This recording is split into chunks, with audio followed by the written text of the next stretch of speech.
2026 looking like another solid year for ARPG fans. We got loads to look forward to, from big updates to a lot of the existing games to a bunch of brand new titles, some of which will hopefully be worth checking out. All right, let's take a look at what is on the horizon for ARPGs this year. Let's start off with one of my personal favorites, that is Path of Exile 2. This is hands down the ARPG I've spent the most time playing over the past few years. Even though it is still in early access, they have put together something quite special here, and I have a solid couple of weeks of fun with every new update.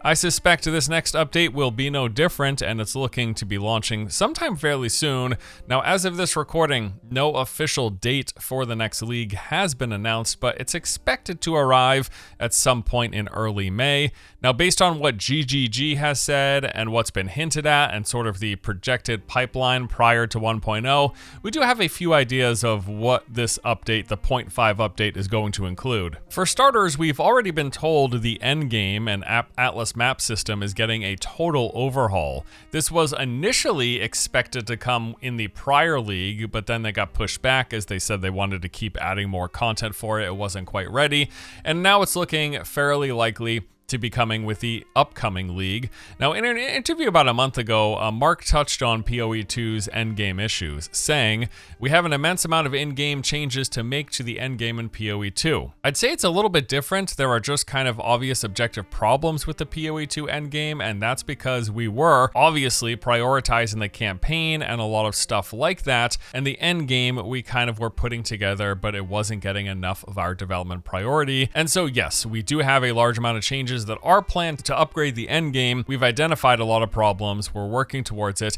I just can't speak as to what it is. Obviously, you're going to have to wait for the PoE2 version of this in order to get that." So, I mean, basically just saying the endgame's got some problems. We're aware of it. We didn't put the proper development time into it initially, and that's something that is now a priority. And yes, it was supposed to come with the last league that we got. That didn't happen, got pushed back. Signs are pointing to it being included in this upcoming league launching in about a few weeks from now. More crafting options. Now, if you're not familiar with Path of Exile, crafting isn't in the traditional sense where you gather materials and then construct a weapon at the blacksmith. No, it's rather slamming affixes and enhancements into items that you find or buy. Now, over the past few leagues, they've introduced more crafting options via stuff like improvements to the Essence system, the Abyss system as well, and it is expected this is going to continue, giving us as players more agency over trying to craft items with the affixes and stats that we want for our build. So there's still going to be RNG in the system, but the goal is to make less and less RNG so that we're more able to make something at least close to what we want. Maybe it's not going to be BIS for sure, that's not likely, but closer to what we want with getting the stats and things that we're looking for our builds. Another act should be coming, or it might be anyways. As of now, we have the first few acts pretty much solidified in the game, and then we have those recently introduced as of the last update, temporary interludes. Now, there is a chance that they will be adding one of the remaining acts that we're still waiting on for the final 1.0 version. I'm not certain that this is going to happen, but it's one possibility. The next trial is also another possibility. Currently, for getting your class ascendancy points, sort of think class specialization, you have to run either the Trial of Sekimas or Chaos. The first 4 points require you to clear them on their initial difficulty, with the remaining 4 coming by running them at higher tiers. Now, in the future, there's going to be additional trials instead that we can run rather than redoing those. In fact, the location of one of those is already in the game, that being the Trial of Ancestors, which came with the last act that was added, and so we're just actually waiting for the trial to be in there and playable, but the location of where it's going to be we've already been to. New classes and weapons. Now, there are still 4 classes to be added to the game, and classes are loosely tied to weapons, if you don't know. Essentially, every class has this sort of default weapon that fits into their theming and their attribute makeup, but you can use whatever weapon you want with whatever class. That's a big thing with PoE2. So, for example, we're still waiting on the Marauder, which is the strength class with axes. The Templar is the strength intelligence hybrid using flails. Then you've got Shadow, Shadow, which is int dex, using daggers and traps, and then finally the Duelist, which uses strength, dexterity, and swords. A lot of people still waiting on swords. It's so funny that we have an ARPG that doesn't have swords in the game yet, but just how it is. It's how they do their class system. The classes are basically the starting location with the makeup of attributes and then the theming of that particular weapon. But anywho, and then new ascendancies for some existing classes. There's still a possibility we'll be getting that as well. But again, all of this is kind of up in the air because none of it has been explicitly stated. There's a good chance at some point prior to this video coming out or after this video coming out that they do have some big announcement, but as of right now, nothing has been officially revealed, but some combination of those things that I just went over seems highly likely. Now, beyond the upcoming league, GGG has stated on a few occasions that they are fully intending on leaving early access and launching into 1.0 this year, which will mean the game will be fully free to play. So if you've been holding out on that, you won't have to wait any longer. You can jump into PoE 2 for free. I would say regardless though, if you enjoy ARPGs and have yet to check out Path of Exile 2, let me tell you, you are in for a treat. As of right now, this is my all-time favorite game in the genre. I absolutely love it. All right, next up we've got Diablo 4, arguably the other titan of the genre currently, and depending on who you are, this may in fact even be your favorite. Myself, I enjoy Diablo 4. I'm not one of those D4 bad gamers. I do think it's a solid game and I have fun when I play it. I'm just not obsessed with it like I am with PoE 2. For me, Diablo 4 is kind of like fast food. That's something that people have said in the past, but it's true. It's kind of like fast food. It gets the job done. It satisfies your hunger. I don't hate it, but it's definitely not my favorite meal in the world, right? So that's kind of how I feel. But anyways, the next big expansion for Diablo 4 is Lord of Hatred, and it's launching in just a couple of weeks, and we'll be adding a bunch of new content. There's going to be the new region of Skovos, an entirely new area added to Diablo 4's existing open map. Thematically, the region is home of the Amazons and will feature things like volcanic coastlines, storm-lashed forest, and waterlogged ruins. The new region will of course also come with new main story quest, bunch of side activities, new enemy types, events, dungeons, pretty much similar to every other zone, getting its own theming and twist on all of these things. There's also 2 new classes coming with this expansion. First, you get the Paladin, the sword and board holy warrior.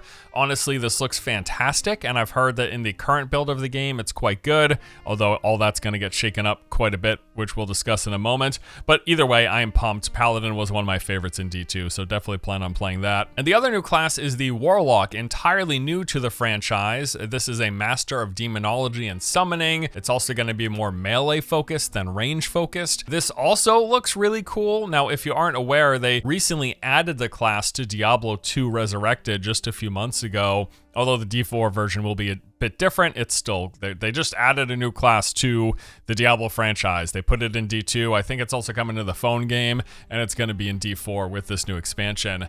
Bunch of new endgame stuff. First, we got War Plans, a new progression system that lets you craft your own path through the endgame, focusing on whatever activities you prefer doing, and then rewarding you for engaging in those activities.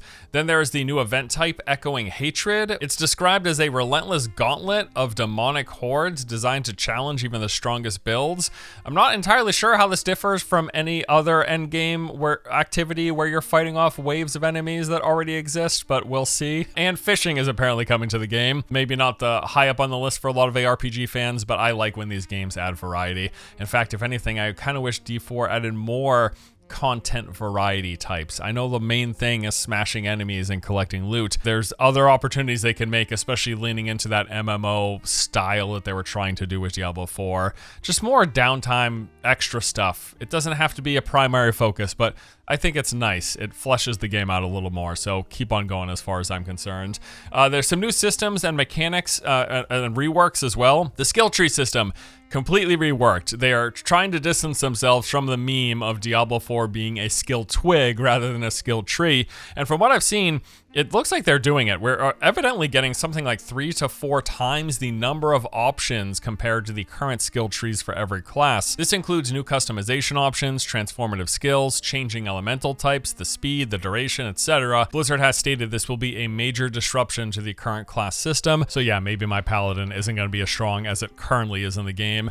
The Herodra Cube is back in Diablo. Yes, D4 getting the cube. This is going to let you combine rare materials to craft items for your build and additional additional layer of customization. There's also the new talisman that enables more class-defining customization through unlocking set bonuses.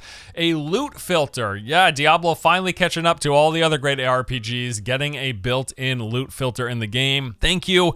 It was about time. And then there's going to be more Torment difficulty tiers, 8 more being added, so 16 levels of difficulty in the game after this edition, letting you scale a bulk of the content outside of the pit to higher challenge and higher reward levels. The Lord of Hatred expansion will be launching on April 28th alongside with Season 13, which is going to have all of its own stuff. And yes, I am looking forward to jumping into Diablo 4 again. The Paladin looks awesome. I hope it's still OP. Then, of course, let us not forget Last Epoch, which just recently launched Season 4, the Shattered Omens. This update came with the Omen Windows, these events that spawn hordes of enemies and boss encounters.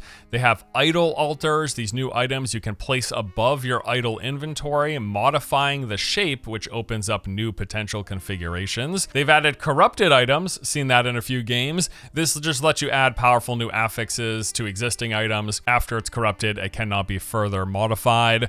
There are echo chains that add new depth to the monolith system. It's Last Epoch's endgame mapping, essentially. These are linked echoes that revolve around specific mechanics and end in challenging echo spots with big rewards. The Rogue class got 2 new skills. The Primalist got an animation overhaul. There are new unique and set items, as well as a bunch of quality of life updates. I haven't jumped into this update yet. I'd like to at some point. It's really just been a busy couple of weeks. Crimson Desert basically consumed my life for a month straight after all. But yeah, this looks neat. I enjoy Last Epoch, so I'd like to give it a go at some point.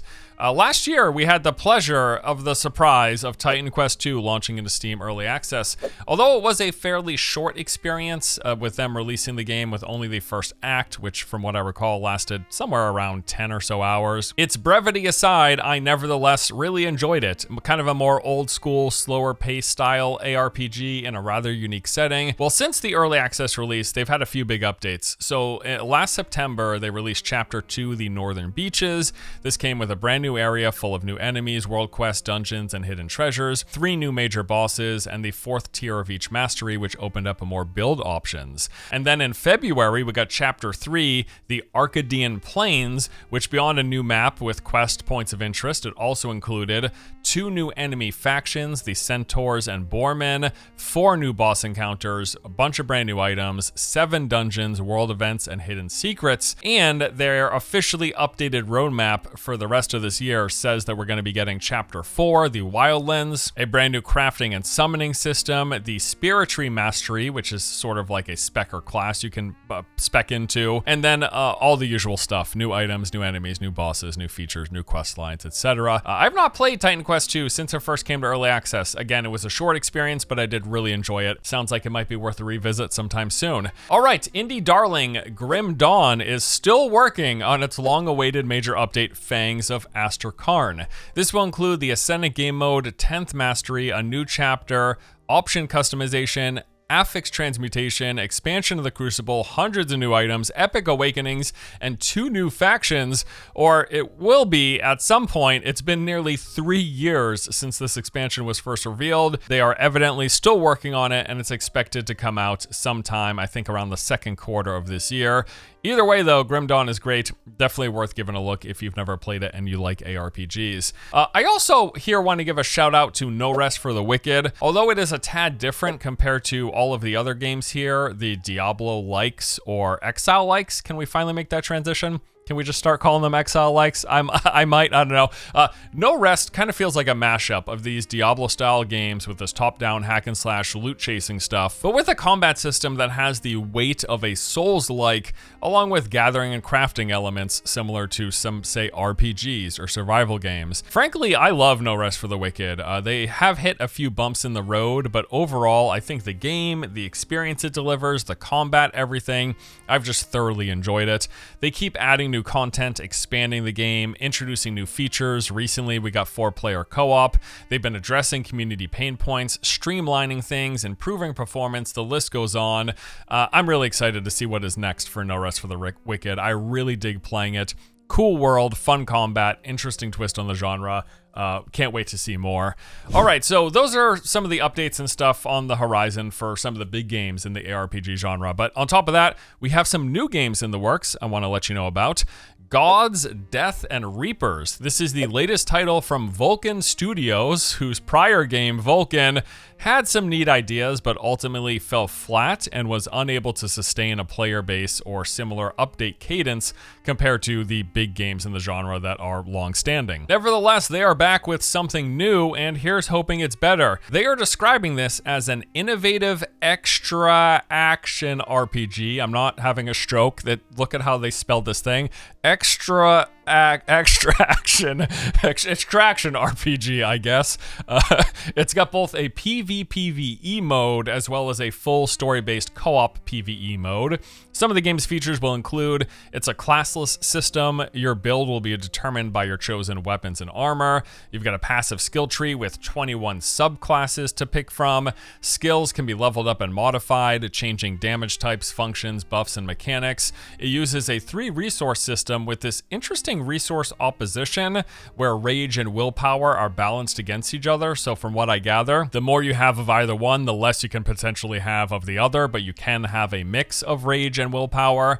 And then you've also got stamina for sprinting and dodge rolls and stuff like that. They've got shapeshifting into these celestial incarnations, item rarities similar to most ARPGs. They got the loot stuff. And yeah, evidently it's also got extraction mechanics in the PvEVP mode. So we'll see how that plays out.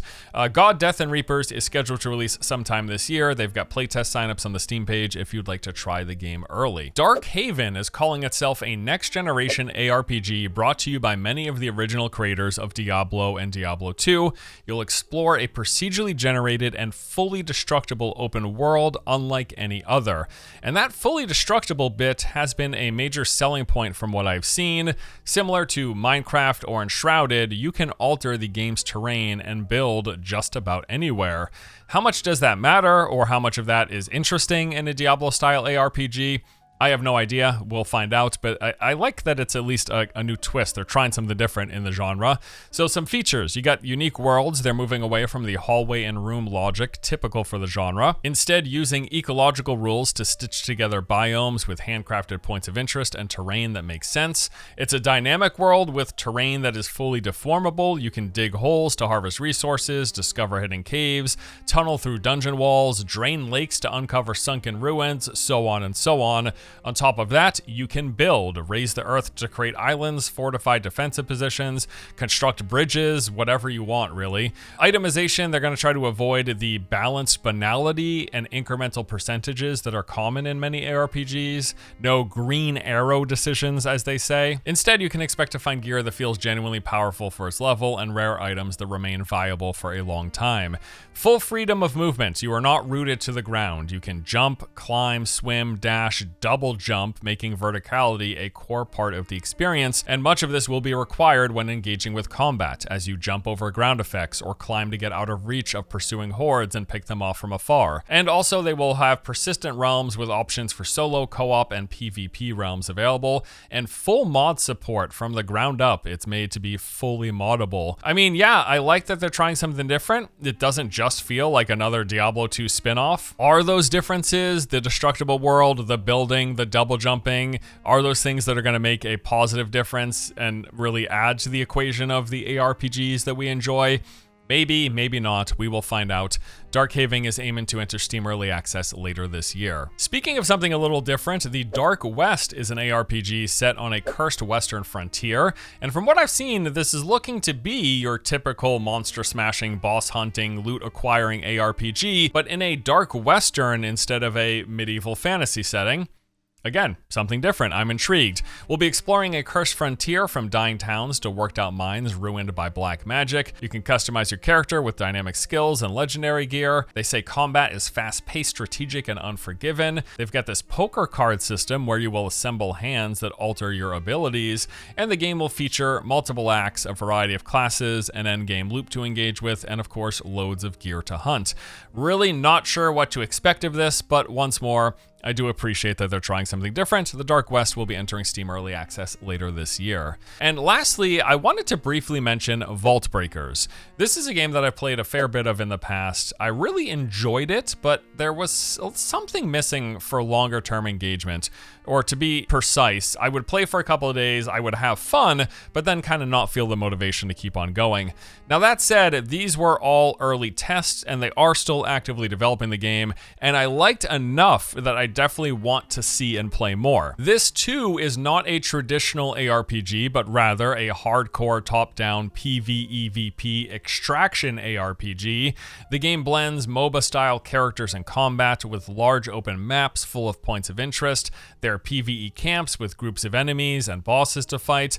There are resources and loot to collect, and the ever-persistent threat of other players as its full loot PvP.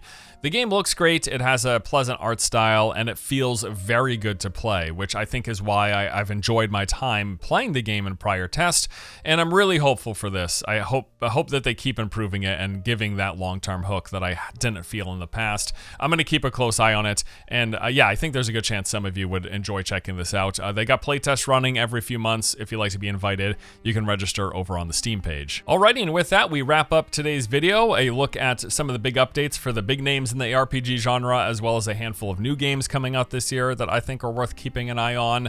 Yeah, gonna be a great year, honestly. Like, fun time for gaming. A lot of the big ARPGs are getting updates, plus some of my other favorite genres like MMOs and survival games. Those are both trucking along. Busy time, lots of games to play. I don't know why it is that my favorite genres are all the ones where you can easily spend hundreds or thousands of hours in each of the games, and trying to keep up with all of them. Actually impossible, literally. I need clones of myself. All right, that's all for today. Thanks for watching, guys. Hope you enjoyed the vid. Let me know what you're looking forward to below. Anything on this list or not on the list, keep me posted. If there's other games you think I should keep an eye on, happy to add more to the list of games I don't have time to play because there's too many of them and I'm trying to play all. All right, thanks, guys. I'll see you later. Take it easy.